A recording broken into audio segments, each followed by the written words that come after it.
India में startups को funding कैसे मिलेगी? जी हाँ दोस्तों, अगर आपका भी यही सवाल है तो हम आपके लिए लेकर आए हैं ये इलैबोरेट वीडियो जिसमें आपके सारे सवालों के जवाब मिलेंगे। इस वीडियो में हम कवर करेंगे नंबर 1 स्टेजेस ऑफ फंडिंग कि फंडिंग के अलग अलग फेजेस क्या होते हैं। दूसरा, अवेलेबल ऑप्शंस, फंडिंग के क्या क्या ऑप्शंस अवेलेबल हैं। तीसरा, हाउ इट वर्क्स, ये पूरा प्रोसेस आखिर काम कैसे करता है।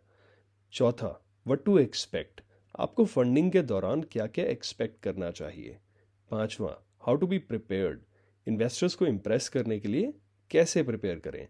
एंड छठा, where to find investors, investors आखिर कहाँ मिलेंगे और उनको अप्रोच कैसे करें। तो प्लीज़ इस वीडियो के एंड तक बने रहिए क्योंकि हमने इसमें कई सारे फ्री रिसोर्सेज भी ऐड किए हैं जो होंगे आपके लिए बहुत ही फ़ायदेमंद। अगर आप स्टार्टअप फंडिंग की स्टेजेस की बात करें तो ये जर्नली कुछ कैटेगरीज में डिवाइड होती है।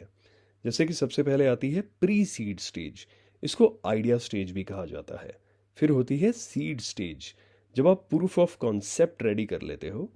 फिर आती है सीरीज ए, जब आपका स्टार्टअप ग्रोथ फेज में होता है। फिर series B, C, D and so on, जो स्केल अप स्टेज है जिसमें ज़्यादा फंडिंग की रिक्वायरमेंट होती है। और उसके बाद आता है आईपीओ यानी इनिशियल पब्लिक ऑफरिंग, जब कंपनी स्टॉक मार्केट में लिस्ट होने जाती है। चलिए हर स्टेज को डिटेल में समझते हैं। तो सबसे पहले प्री सीड स्टेज, ये स्टेज तब होती है जब आप अपने आइडिया पे काम करना स्टार्ट करते हो लेकिन प्रोडक्ट रेडी नहीं होता। मान लीजिए आपको रातों रात एक आइडिया आया जिसमें दुनिया को बदलने का पूरा दमखम है और आप उसको लेके बहुत पैशनेट हैं, लेकिन अभी दुनिया इस पर बिलीव नहीं करती क्योंकि ये प्रूवन आइडिया नहीं है, ना कि कोई प्रोडक्ट एग्जिस्ट करता है। तो ऐसे में कौन लोग हैं जो आपके आइडिया के साथ रिस्क लेंगे और आपको पैसे देंगे? प्री सीड स्टेज पर ज़्यादातर फाउंडर्स इंडिया में फ्रेंड्स एंड फैमिली, इंक्यूबेटर्स और गवर्नमेंट स्कीम्स के थ्रू फंड रेज करते हैं, जिसकी इन्वेस्टमेंट रेंज होती है 5 लाख से लेकर 50 लाख रुपए। फंडिंग के सोर्सेज में सबसे पहला ऑप्शन है बूटस्ट्रैपिंग, जिसमें आप अपनी सेविंग्स का यूज़ करके स्टार्टअप की शुरुआत करते हैं और अपने आइडिया एंड अजम्पशंस को आप टेस्ट करते हैं। लेकिन खुद की सेविंग्स सबके पास तो होती नहीं, तो ऐसे में फ्रेंड्स एंड फैमिली आपके रेस्क्यू के लिए आते हैं। फ्रेंड्स एंड फैमिली यानी वो लोग जो क्लियरली आपको ट्रस्ट करते हैं। बेशक आपके आइडिया पे उनको बिल्कुल कन्विक्शन ना हो, लेकिन वो सिर्फ आपको सपोर्ट करना चाहते हैं। इंडिया में शार्क टैंक की पॉपुलैरिटी के चलते आजकल फ्रेंड्स एंड फैमिली के थ्रू पैसा रेज करना बहुत पॉपुलर सोर्स हो चुका है। अब जिसके लिए फ्रेंड्स एंड फैमिली का पैसा अवेलेबल नहीं है वो कहाँ जाए? तो उसके लिए सरकार अवेलेबल है। सरकार ने ग्रांट्स और कोलैटरल फ्री डेट के थ्रू फंडिंग की बहुत सारी स्कीम्स लॉन्च की हुई हैं और सैकड़ों हजारों एंटरप्रेन्योर्स ने अपने ड्रीम्स को गवर्नमेंट ग्रांट्स एंड लोन्स के थ्रू अचीव किया है। आज के समय में देखा जाए तो इंडिया में 20 से ज़्यादा गवर्नमेंट फंडिंग स्कीम्स अवेलेबल हैं। कुछ पॉपुलर स्कीम्स के बारे में बताऊं तो startup India seed fund scheme, TIDE 2.0, Nidhi SSS, BIG यानी biotechnology ignition grant, E Yuva, aspire, Samriddhi fund by SIDBI, Mudra Yojana, stand up India scheme और ऐसी बहुत सारी और स्कीम्स हैं जिनके थ्रू आप लोन और ग्रांट्स को बड़े इजीली अवेल कर सकते हैं। इन सभी स्कीम्स के ऊपर हमने डिटेल में एक सेपरेट वीडियो बनाई है जिससे आपको होलिस्टिकली एक पूरा आइडिया मिलेगा कि यदि आप एक प्रोडक्ट कंपनी रन करते हैं या एक सर्विसेज कंपनी रन करते हैं, आप रूरल एरिया से निकल के आते हैं या अर्बन से आते हैं, आप एक फीमेल फाउंडर हैं तो आपके लिए क्या ऑप्शंस अवेलेबल हैं, आप एक मेल फाउंडर हैं तो आपके लिए क्या ऑप्शंस अवेलेबल हैं, शेड्यूल्ड कास्ट से हैं तो आपके लिए क्या ऑप्शंस अवेलेबल हैं। ऐसे बहुत सारे फिल्टर्स अप्लाई करके अगर आप देखें तो हर किसी के लिए कोई ना कोई स्कीम निकल कर ज़रूर आएगी। तो आई रिक्वेस्ट कि आप उस डिटेल्ड वीडियो को जाके अच्छे से एक्सप्लोर करें जिससे आपको पता चले कि आप किन स्कीम्स के लिए एलिजिबल हो सकते हैं। अब बात करते हैं अगली स्टेज की जिसका नाम है सीड स्टेज। इस स्टेज पर आप अपना प्रूफ ऑफ कॉन्सेप्ट बना चुके होते हैं और कुछ रेवेन्यू जनरेट करना शुरू कर देते हैं। प्रूफ ऑफ कॉन्सेप्ट मतलब कि अब आप एक आइडिया से आगे बढ़ चुके हैं एंड होपफुली आपने एक मिनिमम वायबल प्रोडक्ट बिल्ड कर लिया है। इस स्टेज में प्राइमरली दो तरह के इन्वेस्टर्स होते हैं, angel investors and micro VCs, जिनकी इन्वेस्टमेंट रेंज 50 लाख से 8 करोड़ रुपए तक होती है। एंजल इन्वेस्टर्स ऐसे हाई नेटवर्थ इंडिविजुअल्स हैं जो रिस्की बेट्स ले सकते हैं। एग्जाम्पल के लिए अनुपम मित्तल। आपने इन्हें शार्क टैंक पे देखा है कई तरह की डील्स करते हुए। का अनुमान की माने तो अनुपम ने 200 से ज़्यादा स्टार्टअप्स में इन्वेस्ट किया हुआ है। भारत में आज के समय में 25,000 से ज़्यादा एंजल इन्वेस्टर्स हैं। ये ग्रोइंग कम्युनिटी कहीं ना कहीं एक तरह से इंडिकेशन है कि इंडिया का स्टार्टअप इकोसिस्टम सही डायरेक्शन में जा रहा है और अच्छे आइडियाज़ को फंडिंग की कोई कमी नहीं है। माइक्रो वीसीज की बात करें तो ये छोटे वेंचर कैपिटल फर्म्स हैं जो अर्ली स्टेज स्टार्टअप्स में इन्वेस्ट करते हैं। वैसे तो हम वीसी फर्म्स को यूजुअली लेट स्टेज डील्स के साथ में एसोसिएट करके देखते हैं, लेकिन आजकल वीसीज भी अर्ली स्टेज पे इन्वेस्ट करने लगे हैं और कई सारे माइक्रो वीसी फर्म्स जो छोटे फंड्स के साथ में आते हैं उन्होंने भी अर्ली स्टेज पे स्टार्टअप में बेट्स लेना शुरू कर दिया है। तो अगर बात करें कि आप अपने सीड इन्वेस्टर से एक्सपेक्ट क्या कर सकते हैं, तो सबसे पहली बात तो है फंडिंग। आप ऑब्वियसली उनसे फंड लेने गए थे तो आप उनसे फंडिंग एक्सपेक्ट करेंगे। उसके अलावा आप उनसे स्ट्रैटेजिक सपोर्ट की भी रिक्वेस्ट कर सकते हैं, यानी कि जिन चीज़ों में आप फंसा हुआ फील करते हैं कि बिजनेस की ग्रोथ को लेकर या अच्छी go to market strategy build करने को लेकर, वहाँ पे आपके इन्वेस्टर्स आपको एक strategic support and guidance offer कर सकते हैं। इसके अलावा आपके इन्वेस्टर्स आपको एक नेटवर्क एक्सेस भी दे सकते हैं, यानी ऐसा नेटवर्क जो अदरवाइज आपसे एक्सेसिबल नहीं है, लेकिन वो बिजनेस सर्कल्स में एक्टिव होने की वजह से ऑलमोस्ट हर किसी को जानते हैं, जो आपके लिए कुछ ना कुछ वैल्यू क्रिएट कर सकता है। किसी सयाने इंसान ने कहा है ना कि your network is your net worth, वो एक्चुअली ट्रू है। इसके अलावा आप अपने इन्वेस्टर्स से फ्यूचर फंडिंग के लिए भी हेल्प एक्सपेक्ट कर सकते हैं। कई बार यही इन्वेस्टर्स फ्यूचर में फॉलो ऑन फंडिंग करते हैं और अपने नेटवर्क को यूज़ करते हुए नए इन्वेस्टर्स को लेके आते हैं जो कि उनके पोर्टफोलियो स्टार्टअप्स में इन्वेस्ट कर सकें। इसके बाद आती है सीरीज ए फंडिंग स्टेज। इस स्टेज पे आपका startup product market fit achieve कर लेता है और ग्रोथ के साइंस दिखाने शुरू कर देता है। प्रोडक्ट मार्केट फिट मतलब एक ऐसी स्टेज जब आपके प्रोडक्ट की डिमांड प्रूवन होती है, यानी उसके लिए एक डिफाइंड सेट ऑफ कस्टमर्स होते हैं जो प्रोडक्ट को खरीद रहे होते हैं और ये रेवेन्यू की ग्रोथ में दिखना शुरू हो जाता है। सीरीज ए फंडिंग स्टेज में जो टिपिकल इन्वेस्टर्स होते हैं वो होते हैं वेंचर कैपिटल फंड्स और वेंचर डेट फंड्स, जिनमें इन्वेस्टमेंट रेंज 10 करोड़ से लेकर 50 करोड़ रुपए तक की होती है। वेंचर कैपिटल फंड्स ऐसे फंड्स हैं जो इक्विटी के अगेंस्ट बिजनेस वेंचर्स में इन्वेस्ट करते हैं और venture date funds business ventures को लोन देते हैं जो एक सेट ड्यूरेशन में पेबल होता है। Usually venture date funds venture capital funds के साथ ही इन्वेस्ट करते हैं। सीरीज ए राउंड के समय आप क्या एक्सपेक्ट कर सकते हैं? सबसे पहली बात, आपका बोर्ड कंट्रोल कहीं ना कहीं थोड़ा बहुत लूज होगा। वीसीज यूजुअली बोर्ड सीट की डिमांड करते हैं और वो बोर्ड सीट उन्हें कहीं ना कहीं काफ़ी सारा कंट्रोल देती है कंपनी के डिसीजन मेकिंग में। इसके अलावा वीसीज आपके लिए स्ट्रैटेजिक सपोर्ट लेकर आते हैं, तो there is a good possibility कि आपने 0 to 1 तक अपने स्टार्टअप को स्केल कर लिया हो, लेकिन 1 से n तक लेके जाने के लिए मैक्सिमम फाउंडर्स के पास में एक्सपीरियंस नहीं होता। वीसीज आपके लिए एक साउंडिंग बोर्ड की तरह काम करते हैं जिसमें वो सही तरह के रिसोर्सेज और लोगों को आपके साथ जोड़ते हैं जिसके थ्रू आपकी एक्सपोनेंशियल ग्रोथ हो पाए। इसके अलावा नेटवर्क एक्सेस और फ्यूचर फंडिंग हेल्प भी आप वीसी से एक्सपेक्ट कर सकते हैं। सीरीज ए के बाद आते हैं series B, C, D and so on. ये वो स्टेज होती है जब स्टार्टअप फास्ट ग्रोथ दिखाना शो कर देता है और स्केल अप करना चाहता है। इस स्टेज तक आते आते आपने अपने बेसिक्स को कवर कर लिया होता है और अब आप एक्सपोनेंशियल ग्रोथ के लिए शूट कर रहे होते हैं। इसके इन्वेस्टर्स होते हैं बड़े VC funds and private equity firms and investment amounts usually 50 crore रुपए से ज़्यादा होते हैं। बात करें व्हाट टू एक्सपेक्ट की, तो सबसे बड़ी बात, वीसीज लीडरशिप में चेंजेस लेकर आते हैं। वो एक्सपीरियंस्ड सीएक्सओज को हायर करते हैं जिनमें एग्जीक्यूशन कैपेबिलिटीज हो। इसके अलावा वीसीज ग्रोथ सपोर्ट लेकर आते हैं जिसके थ्रू स्टार्टअप एक एक्सपोनेंशियल जर्नी पर चलने लगती है।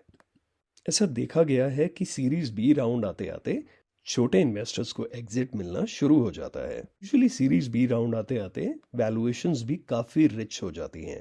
इसके बाद आती है आईपीओ स्टेज। आईपीओ यानी इनिशियल पब्लिक ऑफरिंग। कंपनी अपनी शेयर्स को पब्लिक को ऑफर करती है तो उसे आईपीओ कहते हैं। ये स्टेज तब होती है जब कंपनी एक स्टेडी ग्रोथ को अचीव कर लेती है। इसके इन्वेस्टर्स की बात करें तो institutional and retail investors IPOs में पार्टिसिपेट करते हैं। आईपीओज के बेनिफिट की बात करें तो कंपनी की क्रेडिबिलिटी बढ़ जाती है और पहले वाले इन्वेस्टर्स को एग्जिट मिलता है। इंडिया का स्टार्टअप इकोसिस्टम काफी मैच्योर हो चुका है। ये इस बात से पता चलता है कि पिछले 5-6 साल में ही इंडिया में बहुत सारे स्टार्टअप आईपीओज हो चुके हैं और बहुत सारे स्टार्टअप आईपीओज लाइंड अप हैं, होने की तैयारी कर रहे हैं। मेरे एक फेवरेट स्टार्टअप एग्जाम्पल की बात करूं तो जोमेटो ने एक बहुत छोटी शुरुआत से एक एक्सपोनेंशियल ग्रोथ को अचीव किया। 2010 में जोमेटो ने एक सीड राउंड $1 मिलियन का किया था। उसके बाद 2011 में सीरीज ए $3 मिलियन का, 2013 में सीरीज सी $10 मिलियन का और 2020 में सीरीज जे $660 मिलियन का किया।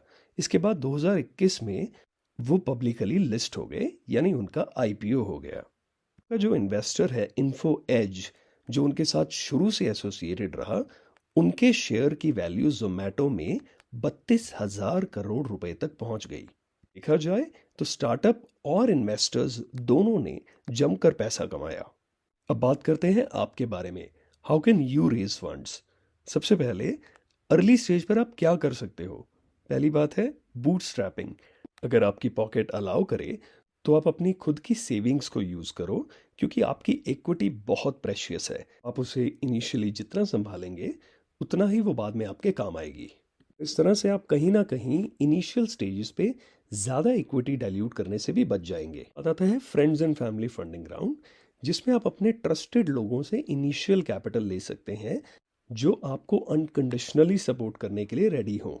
ऐसे लोग आपको ज़्यादा सवाल नहीं करेंगे और एज लॉन्ग एज आप ग्रोथ के साइंस उन्हें दिखाते रहेंगे तो उन्हें कोई प्रॉब्लम नहीं होगी आपके साथ बने रहने में। फिर आती हैं गवर्नमेंट ग्रांट्स, जिसमें आपको सब्सिडीज और ग्रांट्स के लिए अप्लाई करना है। इसके लिए आपको हमारी जो वीडियो है, detailed video government grants and subsidies के बारे में, उस डिटेल्ड वीडियो को देखकर अपने लिए कौन सी स्कीम आपको बेस्ट सूटेबल लगती है, उन स्कीम्स के लिए आपको अप्लाई करना है एंड होपफुली आपको कोई ना कोई गवर्नमेंट ग्रांट या सब्सिडी मिल जाएगी। इसके बाद फाइनली सवाल आता है कि आप इक्विटी फंडिंग कैसे रेज कर सकते हैं। इक्विटी फंडिंग रेज करने का प्रोसेस ये है। सबसे पहले आपको इन्वेस्टर्स फाइंड करने हैं, दूसरे आपको इन्वेस्टर्स को अप्रोच करना है एंड तीसरे आपको अपने आइडिया को पिच करना है। तो इस 3 स्टेप प्रोसेस को हम डिस्कस करते हैं। इसकी शुरुआत होती है फाइंडिंग इन्वेस्टर से। तो इन्वेस्टर अलग अलग टाइप के होते हैं। सबसे पहले एंजल इन्वेस्टर्स, ऐसे हाई नेटवर्थ इंडिविजुअल्स जो एक बिजनेस में रिस्की बेट ले सकते हैं। एग्जाम्पल शार्क टैंक पे दिखने वाले अनुपम मित्तल और अमन गुप्ता। दूसरे angel networks. Angel networks angel investors के ग्रुप होते हैं, जैसे कि इंडियन एंजल नेटवर्क या मुंबई एंजल नेटवर्क। तीसरे फैमिली ऑफिसेस, वेल्दी फैमिलीज की इन्वेस्टमेंट फर्म्स, जैसे कि प्रेम जी इन्वेस्ट। चौथे वीसी फर्म्स, ऐसे फंड्स जो स्टार्टअप्स में इन्वेस्ट करते हैं। एग्जाम्पल के लिए peak 15 partners, Accel partners, Matrix partners and so on. जब आपको अलग अलग टाइप के इन्वेस्टर्स के बीच का डिफरेंस समझ में आ जाए तो उसके बाद कुछ क्राइटेरियाज हैं जिसके बेसिस पर आप एक लिस्ट बना सकते हैं ऐसे इन्वेस्टर्स की जिनको आप अप्रोच करना चाहेंगे। लेकिन अभी भी वो लिस्ट काफ़ी ब्रॉड है, उसे थोड़ा नैरो करना पड़ेगा। अब उसे नैरो करने के लिए आपको कुछ एक क्राइटेरियाज को देखना चाहिए। सबसे पहले ऐसे कौन से इन्वेस्टर्स हैं जो आपके सेक्टर में, आपकी इंडस्ट्री में इंटरेस्टेड हैं। दूसरे ऐसे कौन से इन्वेस्टर्स हैं जो आपकी रेंज ऑफ आस्क में चेक्स काट रहे हैं, यानी कि अगर आप 10 करोड़ की आस्क रखते हैं तो ऐसे कौन इन्वेस्टर्स हैं जो 10 करोड़ की ही रेंज में इन्वेस्ट कर रहे हैं। फिर उस फंड के या उस इंडिविजुअल इन्वेस्टर के ट्रैक रिकॉर्ड का क्लीन होना बहुत इंपॉर्टेंट है, क्योंकि लेट्स एक्सेप्ट इट, इन्वेस्टमेंट एकदम शादी की तरह है। एक गलत इन्वेस्टर आपकी सारी काम करने की मोटिवेशन को जीरो कर सकता है। तो आपके अच्छे ग्रोथ प्रॉस्पेक्ट्स के लिए अच्छे इन्वेस्टर्स का आपसे जुड़ना बहुत ही इंपॉर्टेंट है। इसके अलावा उस इन्वेस्टर ने आपके कंपटीशन में इन्वेस्ट ना किया हो। क्योंकि दो कंपीटिंग स्टार्टअप्स में फेवरेटिज्म होने के बहुत ज़्यादा चांसेस होते हैं, जैसे कि एक स्टार्टअप सगा बच्चा और दूसरा सौतेला बच्चा। और लास्टली, क्या स्ट्रैटेजिक वैल्यू ऐड वो इन्वेस्टर आपके लिए लेकर आएंगे, ये जानना भी बहुत इंपॉर्टेंट है। Otherwise you'll be shooting in the dark. तो इन सारे क्राइटेरियाज के बेसिस पर आप डिसाइड कर सकते हैं कि कौन से इन्वेस्टर्स आपके लिए आइडियल हैं। और अगर इतना भी बैकग्राउंड वर्क आप ना करें तो आप बहुत बड़ा रिस्क ले रहे हैं किसी भी ऐसे इन्वेस्टर को अपने कैप टेबल पर लाकर या अपने बिजनेस वेंचर का पार्ट बनाकर जिसके बारे में आप कभी भी श्योर नहीं हो सकते। इसीलिए बैकग्राउंड रिसर्च बहुत अच्छे से कीजिए ताकि आप हमेशा श्योर हो। बात आती है कि इन्वेस्टर्स आखिर मिलेंगे कहाँ। तो कई सारे तरीके हैं बेस्ड ऑन जो सर्च क्राइटेरिया मैंने आपको बताया। बहुत सारे ऐसे चैनल्स, ऐसे सोर्सेज अवेलेबल हैं जहाँ पे आप इन्वेस्टर्स को ढूंढ सकते हैं। तो first and foremost Google search. Google पे पूरी दुनिया की इंफॉर्मेशन अवेलेबल है। आप जिन सेक्टर, इंडस्ट्रीज और स्टेजेस के अकॉर्डिंगली अपने इन्वेस्टर्स को ढूंढ रहे हैं, आप गूगल पे सर्च कीजिए एंड आपको कोई ना कोई सूटेबल रिजल्ट ज़रूर मिलेंगे। आपको वेंचर कैपिटल फंड्स और एंजल नेटवर्क्स की वेबसाइट्स तो बनी हुई मिलेंगी जिसमें ये सारा क्राइटेरिया और उनकी इन्वेस्टमेंट थीसिस को अच्छे से एक्सप्लेन किया होगा ताकि आप कंफ्यूज ना हो और अपना डिसीजन अच्छे से ले पाएं। तो उसके लिए गूगल सर्च काफ़ी हेल्पफुल रहेगी। इसके बाद आता है लिंक्डइन सर्च। जितने भी प्रोफेशनल्स हैं आज के समय में लिंक्डइन प्लेटफॉर्म के ऊपर अवेलेबल हैं। तो आपको लिंक्डइन पर स्टैंड आउट करना है, रिलेशंस को बिल्ड करना है, नर्चर करना है और ऐसे इन्वेस्टर्स के साथ में एंगेज करना है, जैसे उनकी पोस्ट पे कमेंट करके या उनको मैसेजेस सेंड करके उनका इंटरेस्ट जनरेट करना है। बट ऑब्वियसली किसी भी सेल्स एफर्ट की तरह ये भी एक ब्लाइंड एफर्ट नहीं हो सकता। आपको काफ़ी सोच समझ के स्ट्रैटेजिक वे में चीज़ों को अप्रोच करना है। तो अपनी अप्रोच को कभी भी रैंडम मत रखिए, सोच समझ के ही प्रोफेशनली लोगों को अप्रोच कीजिए और उसके बाद आप देखिए आपके लिए कैसे डोर्स अनलॉक होते चले जाते हैं। इसके अलावा बहुत इवेंट्स इवेंट्स होते हैं जो कहीं ना कहीं नेटवर्किंग के लिए बहुत अच्छा प्लेटफॉर्म प्रोवाइड करते हैं। आप जिस भी शहर में रह रहे हो, जिस भी टीयर 2 टीयर 3 टाउन में रह रहे हो, there is a good possibility कि वहाँ पर टाई नाम की एक ऑर्गेनाइजेशन एग्जिस्ट करती हो।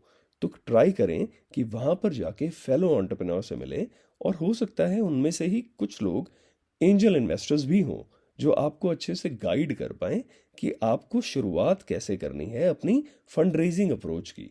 इन्वेस्टमेंट कम्युनिटी वैसे भी बहुत छोटी कम्युनिटी है जिसमें ऑलमोस्ट हर कोई एक दूसरे को जानता है। तो वहाँ से आपको इंट्रोडक्शन मिलने के चांसेस काफ़ी हाई हो जाएंगे। और जब भी आप वार्म इंट्रोडक्शंस के साथ में जाते हैं तो आपके chances of converting something are much higher. इसीलिए मीनिंगफुल इवेंट्स को अटेंड कीजिए। टाइकॉन दिल्ली एक बहुत बड़ा प्लेटफॉर्म है जिसके थ्रू आप सैकड़ों इन्वेस्टर से पोटेंशियली मिल सकते हैं। ओयो रूम के फाउंडर रितेश अग्रवाल भी बताते हैं कि उन्होंने टाई के ही किसी फोरम में एक बिजनेस कंपटीशन में पिच करके अपने बिजनेस की शुरुआत की थी। तो इवेंट्स एंड कॉम्पिटिशन्स को अपना दोस्त बना लीजिए और हो सकता है आपको बहुत अच्छी कुछ इंट्रोडक्शंस मिले जिसके थ्रू आप चीज़ों को मटेरियलाइज कर पाएं। इसके अलावा कुछ डील सिंडिकेशन प्लेटफॉर्म्स हैं जैसे कि लेट्स वेंचर और एंजल लिस्ट, जहां पे एक्रीडिएटेड एंजल इन्वेस्टर्स लिस्टेड हैं, अवेलेबल हैं। तो अगर ऐसे प्लेटफॉर्म्स आपको एक्सेप्ट करें और आपकी डील को लिस्ट करने के लिए रेडी हों तो वहां पर भर भर के एंजल इन्वेस्टर्स अवेलेबल हैं जो आपके वेंचर में इन्वेस्ट कर सकते हैं।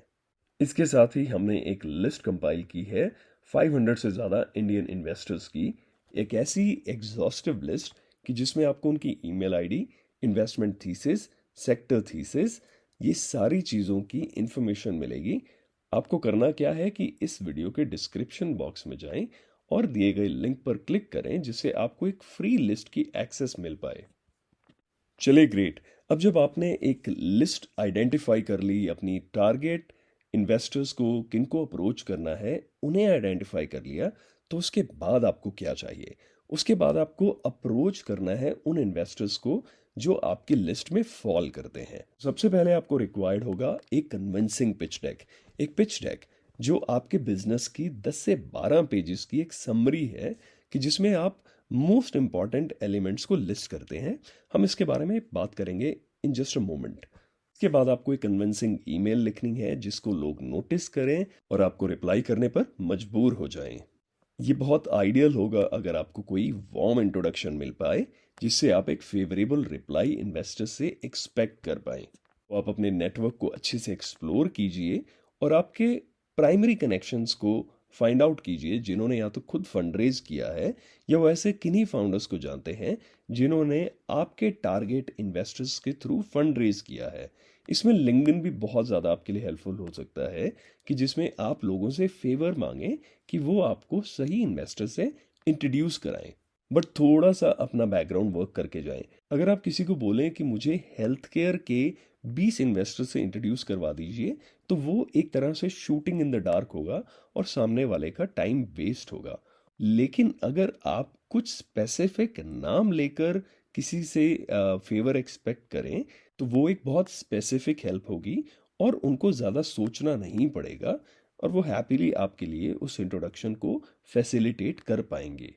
लास्टली आप ट्राई करें कि डिसीजन मेकर तक आप डायरेक्टली पहुंचें, क्योंकि क्या होता है कि जब आप कभी भी फंड को या एंजल नेटवर्क्स को अप्रोच करते हैं तो यूजुअली आपकी इंट्रोडक्शन या आपकी कम्युनिकेशन की शुरुआत होती है किसी एनालिस्ट के पास, और बाय द टाइम जब वो प्रोपोजिशन फिल्टर होके या स्काउट होके एक पार्टनर लेवल तक पहुंचती है तो उसमें बहुत सारा टाइम निकल जाता है।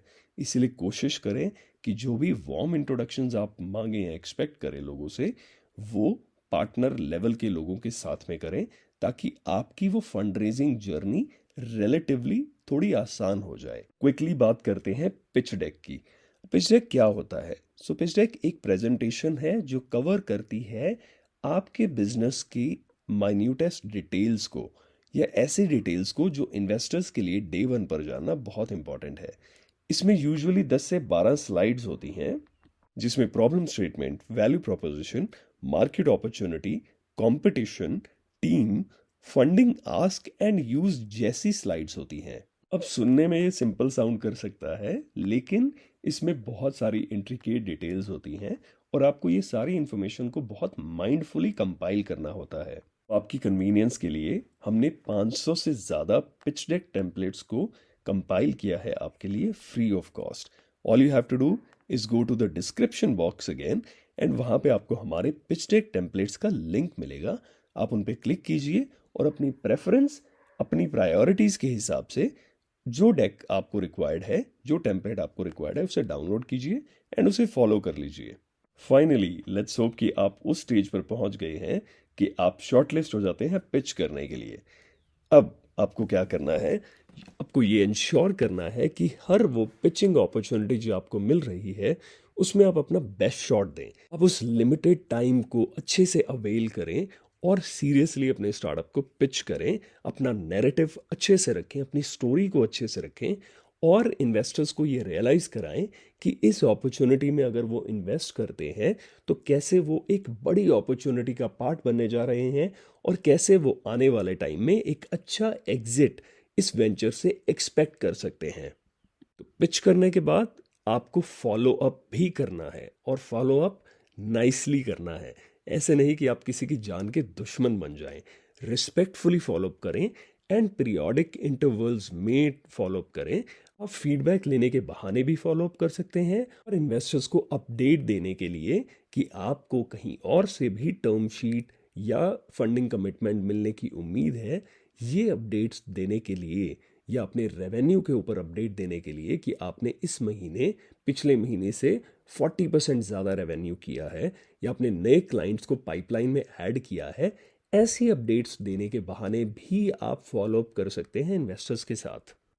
अब क्योंकि फंड रेजिंग एक लंबी जर्नी है, करीबन 6 से 8 महीने आपके कहीं नहीं गए अपने इन्वेस्टर्स को कन्विंस करने में और उनके फंड्स को फाइनली अपने बैंक में रिसीव करने में। आपको डिलीजेंटली अपनी फॉलोअप्स के टॉप पर बने रहना है और कोई शर्म वाली बात नहीं है। अगर आप फॉलोअप करते हैं सटल वे में किसी को एम्बैरेस किए बिना तो इट्स ओके, आप हमेशा फॉलोअप कर सकते हैं, उसमें कोई बहुत बड़ा चैलेंज नहीं है, कोई भी ऐसा नहीं है जो उसको अप्रिशिएट नहीं करेगा। फाइनली आप अपनी मिस्टेक्स से सीखें, अपनी गलतियों से सीखें कि आपने पिछली पिच में क्या गलतियां की जिनको आप अब इम्प्रोवाइज कर सकते हो सकता है इन्वेस्टर्स ने आपकी किसी सिली मिस्टेक पे आपको काउंटर किया हो, आप उस सिचुएशन में बहुत एम्बैरेस हुए हों। जैसे आपने शार्क टैंक पे देखा होगा, बहुत सारे फाउंडर्स नर्वस हो जाते हैं एंड उस पॉइंट के बाद वो अच्छे से बोल ही नहीं पाते। तो ऐसी मिस्टेक्स को रिकग्नाइज करें अपनी, और उन पर काम करें, प्रैक्टिस करें, ताकि आप अगली बार और अच्छे से परफॉर्म कर पाएं और आप अच्छे से अपने आप को प्रेजेंट कर पाएं। Remember, never give up. Life में कोई भी अच्छी चीज़ अचीव करने के लिए आपको उसमें डटे रहना है, आपको अपने एम को चेज करते रहना है। अगर आप गिव अप कर जाते हैं तो वो अपॉर्चुनिटी आपके लिए लॉस्ट है। तो एक 3 स्टेप का लूप ध्यान रखें। Find, approach and pitch. Find कीजिए इन्वेस्टर्स को, उन्हें अप्रोच कीजिए, पिच कीजिए, और ये लूप को रिपीट करते रहिए जब तक आप अपने लक्ष्य पर, अपने फंड रेजिंग गोल पर पहुंच ना जाएं। सो कैसी लगी आपको आज की ये वीडियो? प्लीज़ हमें कमेंट सेक्शन में ज़रूर बताएं। अगर आपको अच्छी लगी तो अपने फ्रेंड्स के साथ में शेयर करें, इस वीडियो को लाइक करें और इसे दूर दूर तक पहुंचा दें, ताकि किसी भी फंड रेजिंग एस्पिरेंट या किसी भी फाउंडर को स्टार्टअप फंडिंग को लेकर कोई कंफ्यूजन ना हो। मिलते हैं आपसे अगले वीडियो में। प्लीज़ सब्सक्राइब करें हमारे चैनल को ताकि आप फ्यूचर की कोई भी वीडियो को मिस ना करें। Thank you so much.